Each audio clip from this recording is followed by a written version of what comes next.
theatre troupe in Syria is travelling around anti-Assad rebel-held cities to stage their show Crypt of Death, a political performance aimed at keeping dark memories of the Syrian government's secret network of prisons alive.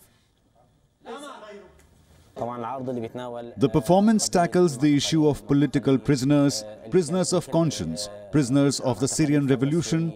We, the pawn troupe, met 5 months ago and decided to make this performance to be the voice of those who forcibly disappeared, who suffer from the ugliest form of torture. We reflect on their psychological condition, their longing, the memories that pass through their minds every day as they long for freedom and to see their families. To put the show together, the troupe spent 5 months interacting with former prisoners and their families. Some of the actors are former detainees themselves. I talked about my brother who was in jail. I spoke about my experience with prison and the torture I was subjected to. We brought together our experiences with prison and we created this play. As you saw, it focused on the emotions that the prisoners experience. What do they feel? How do they think? Who do they miss? How did the prison impact them? A person who was used to freedom and is suddenly exposed to the reality of prison. He became in shock and living behind bars.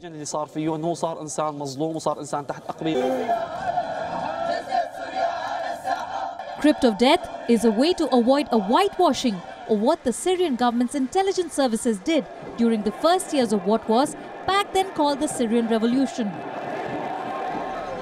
Dissidents were randomly arrested. Many never made it back to freedom. Thousands of families were notified of their beloved's death without any explanation. The non-governmental organization Amnesty International estimates that some 13,000 prisoners may have been executed in the infamous Sednaya prison from 2011 to 2015. More evidence of torture came to the fore when a Syrian doctor working in the prison system smuggled thousands of pictures out of the country, a hard evidence known as the Caesar report. Syria's President Bashar al-Assad has always dismissed the allegations, saying that it is fake news spread by foreign countries to discredit him. The theatre troupe has decided to perform mainly in rebel-held areas to avoid any government censorship or repression.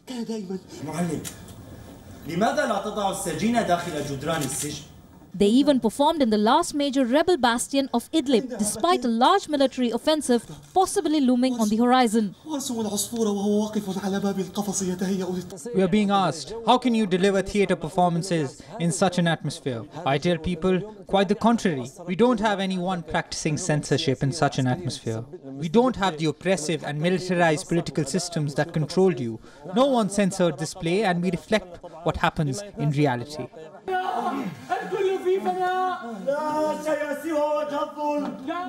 West Asia Bureau, Wion, World is One.